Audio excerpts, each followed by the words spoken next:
जय हिंद फ्रेंड, हिंदी और प्राइड में आप सभी का स्वागत है। फ्रेंड्स, यहाँ पे हम यूजीसी नेट पेपर फर्स्ट के रिगार्डिंग जो भी प्रीवियस ईयर के क्वेश्चन आए हैं उन पर डिस्कशन कर रहे हैं। हमने प्रीवियस के क्लास में आपको टॉपिक वाइज जो है चर्चा कर ली है। काफी टॉपिक बचे हुए हैं जिसे हम ये करेंगे कि प्रीवियस के क्वेश्चन लगा के आइडिया लेंगे कि हाँ कौन से टॉपिक छूट रहे हैं। साथ ही साथ आपको चैनल पे ये भी बता दें कि रिसर्च एप्टीट्यूड, आईसीटी इन सबके भी पीवाईक्यू कराए जा रहे हैं। आप साथ ही उनको भी करते रहिए।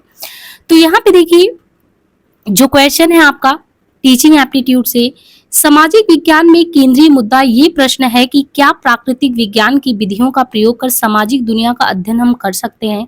ये कहना किस विषय की ओर संकेत करता है।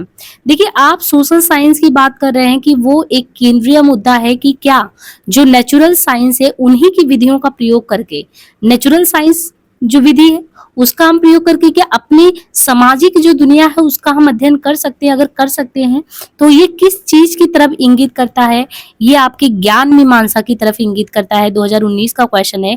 सामाजिक विज्ञान में केंद्रीय मुद्दा ये प्रश्न है कि क्या प्राकृतिक विज्ञान की विधियों का प्रयोग कर सामाजिक दुनिया का अध्ययन कर सकते हैं। ये कहना ज्ञान मीमांसा विषय की ओर संकेत करता है। ज्ञान मीमांसा दर्शन का वो ब्रांच है। ज्ञान मीमांसा ने आधुनिक काल में विचारकों का ध्यान आकृष्ट किया है। दर्शन शास्त्र का ध्येय सत्य के स्वरूप को समझना है कि सत्य है क्या। सदियों से विचारक ये खोज करते रहे हैं, परंतु किसी निश्चित निष्कर्ष से वो अभी भी उतने ही दूर हैं जितना वो पहले थे। सदियों से सत्य के विषय में विवाद होता रहा है, लेकिन ये तो पता चल गया ना कि ज्ञान मीमांसा एक ऐसा शाखा है कि आधुनिक काल में विचारकों का ध्यान आकृष्ट इसके द्वारा किया जाता है और किया जा सकता है, और ये ध्येय सत्य के स्वरूप को भी समझना जो है इससे आसान हुआ है। किस शिक्षण स्तर में निम्नतर स्तर के अधिगम परिणामों पर ध्यान केंद्रित किया जाता है। शिक्षण का कौन सा ऐसा स्तर है जिसमें निम्नतम स्तर के अधिगम, तो आपने ये तो बहुत ही अच्छे से, इतना क्वेश्चन इसका लेवल का आ गया है, हमने बहुत अच्छे से आपको ये डायग्राम क्लियर कराया कि जो मेमोरी लेवल होता है, स्मृति स्तर, चिंतन का निम्नतम स्तर, इसके बाद आपका मेमोरी से अंडरस्टैंडिंग होता है, बोध का स्तर, फिर रिफ्लेक्टिव लेवल। मतलब बच्चों का जो आप देखिए कि रटवाने का जो प्रोसेस होता है, अंडरस्टैंडिंग बेस कुछ नहीं होता, वही आपका जो है स्मृति स्तर है।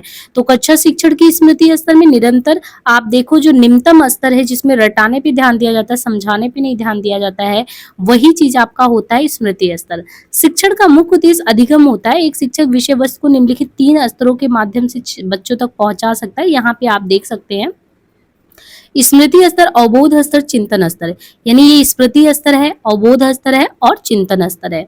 अब यहाँ पे हमें स्मृति स्तर के बारे में समझना है कि शिक्षण के स्मृति स्तर के मुख्य प्रस्तावक कौन है। ये क्वेश्चन आ सकता है कि शिक्षण का जो स्मृति स्तर है, मेमोरी लेवल है, उसके मुख्य प्रस्तावक कौन है, तो हर्बर्ट है।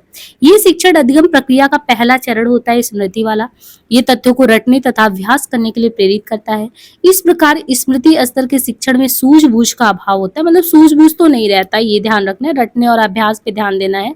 हर्बर्ट इसके प्रस्तावक है। इस स्तर के शिक्षण में अभिप्रेरणा का स्तर भी कम होता है। अभिप्रेरणा मतलब कि मोटिवेशनल, तो अब वो बच्चों का आपने देखा होगा कि वो रटने पे ही ज्यादा फोकस होता है, तो उतना मोटिवेशन नहीं कि हमको ये करना वो करना है वो लाइफ में, तो वो चीजें वहां तक नहीं रहता है।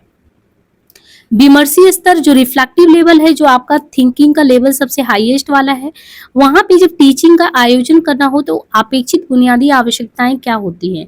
शिक्षक द्वारा तथ्यों तथा सूचना की व्यवस्थित तथा अनुक्रमिक प्रस्तुति से समस्याओं तथा उनके समाधान की प्रक्रिया में छात्रों का अन्वेषण और तथ्य संबंधी व्याख्या में सहायता करने से, छात्रों द्वारा तथ्यों को स्पष्ट किए जाने तथा उनकी व्याख्या किए जाने से, शिक्षक द्वारा ठोस तथ्यों की प्रस्तुति एवं उसकी कार्योन्मुख अनुक्रम से। तो यहाँ पे हमें यही समझना है कि जो विमर्शी यानी रिफ्लेक्टिव लेवल आप जो टीचिंग होता है, टीचिंग का जो रिफ्लेक्टिव लेवल होता है, विमर्शीय स्तर शैक्षिक विचारों में गहरे अध्ययन, चिंतन तथा मनन के लिए पूर्व अर्पित ज्ञान, तथ्य और सामान्यकृत निष्कर्षों, विचारों, सिद्धांतों में अपेक्षित परिवर्तन लाए जाते हैं तथा नई सूझबूझ विकसित की जाती है। अतः विमर्शी स्तरीय विचारों के आदान प्रदान में क्रियान्विति कारण संप्रेषण की संभावना ज्यादा होती है। विमर्शी चिंतन स्तर पर शिक्षण के आयोजन हेतु अपेक्षित आवश्यकताएं, समस्याओं तथा उनके समाधान की प्रक्रिया में छात्रों को अन्वेषण और तथ्य संबंधी व्याख्या में सहायता प्रदान करने से संबंधित है। प्रभावशाली शिक्षण व्यवहारों की सूची में से उन्हें चुनिए जिन्हें मुख्य व्यवहार कहा जाता है। सभी विद्यार्थियों को प्रत्यक्ष श्रव्य और मौखिक प्रदायकी, विद्यार्थियों को उत्तर विस्तारित करने के लिए प्रोत्साहित करना, अधिगमकर्ताओं के साथ उत्साहपूर्ण और शिक्षा प्रदायी संबंध, प्रस्तुतिकरण के विविध तरीके, कक्षा को कम से कम अस्त व्यस्त करते हुए दुर्व्यवहार को रोकना, आगामी को संगठित करना तथा व्यतीत का सार प्रस्तुत करना। यहाँ पे आपको ये पूछा है कि जो प्रभावशाली शिक्षण होता है, प्रभावशाली शिक्षण व्यवहारों की सूची में से आपको मुख्य व्यवहार जो है उसको चुनना है कि इनमें से मुख्य व्यवहार क्या है।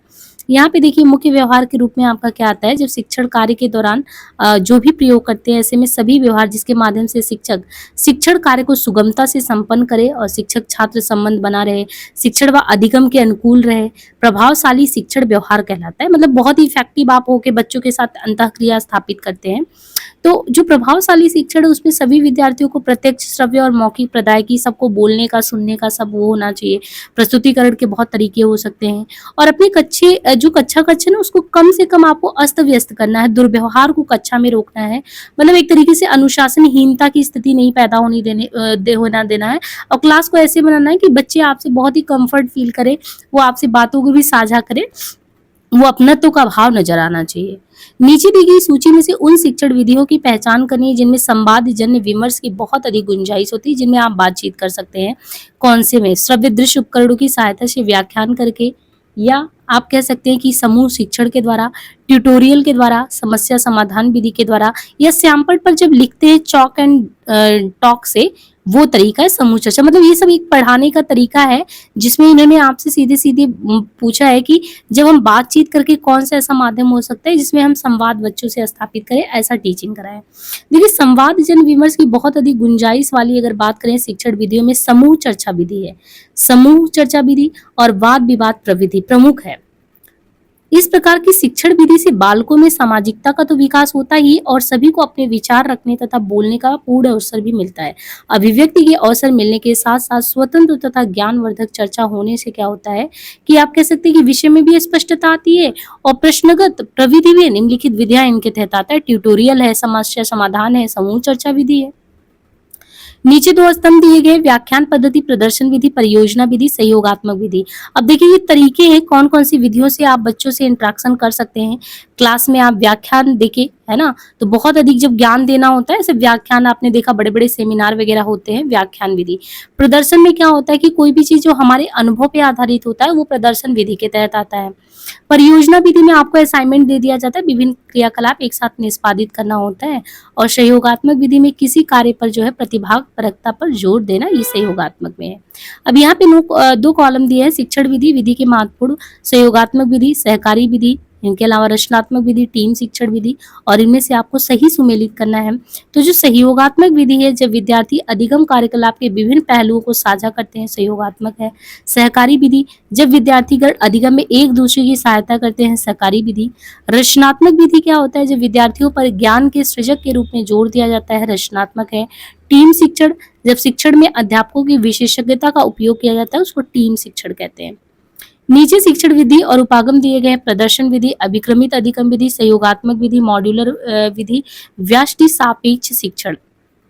तो व्यष्टि सापेक्ष उपागम के तहत निम्नलिखित शिक्षण विधि और उपागम को शामिल किया गया है। मॉड्यूलर उपागम, अभिक्रमित अधिगम, व्यष्टि सापेक्ष शिक्षण। निम्नलिखित में से कौन सा कथन टीम शिक्षण की अवधारणा को सर्वोत्तम रूप से व्याख्यायित करता है? 2 से अधिक अध्यापक शिक्षण कार्य करते हैं। 2 से अधिक अध्यापक एक ही कक्षा को एक साथ मिलकर पढ़ाने की योजना बनाते हैं और पढ़ाते हैं। 2 से अधिक अध्यापक अपनी विशेषता के अनुसार एक ही कक्षा को पढ़ाने की योजना बनाते हैं। या अध्यापकों की एक टीम जो विद्यार्थियों को पढ़ाने के लिए तैयार और उपलब्ध रहती है। मतलब आप ये सोचिए कि क्लास में ऐसा कुछ हो कि टीम शिक्षण हो, एक साथ पढ़ाया जाए, तो उसमें क्या तरीका होता है इनका। देखिए जो टीम में एक साथ टीचिंग होती है, समूह शिक्षण जो कहते हैं, बहुत अच्छा ये रूप होता है। इस अवधारणा को व्याख्यायित करता है कि इसके तहत 2 से ज्यादा जो अध्यापक है और वो अपनी विशेषता के अनुसार एक कक्षा को पढ़ाने की योजना बना ले। जैसे मान लीजिए 2 टीचर हैं पॉलिटी के, हिस्ट्री के, उन लोगों ने अपने अकॉर्डिंग उसको समायोजित कर लिया और कक्षा में सर्वोत्तम रूप देने के लिए वो लोग क्या करते हैं, एडजस्ट इस तरीके से करते हैं कि एक ही साथ वो क्लास में आते पढ़ाते। अब इसमें क्या होता है कि सह-शिक्षण या जो समूह शिक्षण है उसको कहते हैं साथ में शिक्षण या समूह शिक्षण। इसके तहत 2 या 2 से अधिक शिक्षक एक साथ कक्षा को साझा करेंगे और छात्रों के एक ही समूह पर योजना बनाएंगे, व्यवस्थित करेंगे, निर्देश देंगे और मूल्यांकन करने के लिए एक साथ क्रियाकलाप भी करेंगे। नीचे दी गई सूची में कौन सी रणनीतियां प्रत्यक्ष शिक्षण से जुड़ी है, कौन सा डायरेक्ट टीचिंग से जुड़ा है? उदाहरण और व्याख्या प्रदान करके पढ़ाना, या पूछताछ को बढ़ावा देना, अवधारणाओं पर ध्यान केंद्रित करना, या अन्विषणात्मक और पुनः प्रस्तुतिकारक, या अभ्यास और प्रतिपुष्टि प्रदान करना, या समस्या प्रस्तुति और समस्या समाधान करना। देखिए, तो यहाँ पे जो प्रत्यक्ष शिक्षण विधि है, व्याकरण के नियमों का ज्ञान कराए बिना भाषा के शुद्ध रूप के अनुकरण करने का अवसर प्रदान करता है। ऐसे शिक्षक जिनका भाषा पर पूर्ण अधिकार है, उनसे बालकों को वार्तालाप के अवसर दिए जाते हैं। प्राथमिक स्तर के लिए ये विधि उपयुक्त होती है। प्रत्यक्ष शिक्षण विधि से संबंधित प्रमुख रणनीति है उदाहरण और व्याख्या देकर, अन्वेषणात्मक और पुनः प्रस्तुति परकता, या अभ्यास और प्रतिपुष्टि यानी फीडबैक के द्वारा भी इस तरीके से जो है शिक्षण कार्य कराया जाता है। तो यहाँ पे मैं सब 10 क्वेश्चन किए, मतलब 60 क्वेश्चन आपने पीवाईक्यू किया। बहुत आपको आइडिया हो गया होगा कि किस तरीके से जो टीचिंग के मेथड है उससे भी क्वेश्चन अलग अलग रूपों में पूछे जाते हैं। प्रीवियस के सारे लेक्चर देखते रहिए, बाकी चैनल पे और भी यूजीसी फर्स्ट के रिगार्डिंग जो भी बने हैं उनको देखते रहिए। टेलीग्राम जो है उससे जुड़ जाइए, डिस्क्रिप्शन में लिंक रहता है, वहाँ से ऐड हो जाइए बराबर अपडेट के लिए। और प्लीज़ चैनल पे पहली बार आए हो तो जरूर सब्सक्राइब करिए, लाइक एंड शेयर करना ना भूलें फ्रेंड्स। आज के लिए इतना ही, धन्यवाद।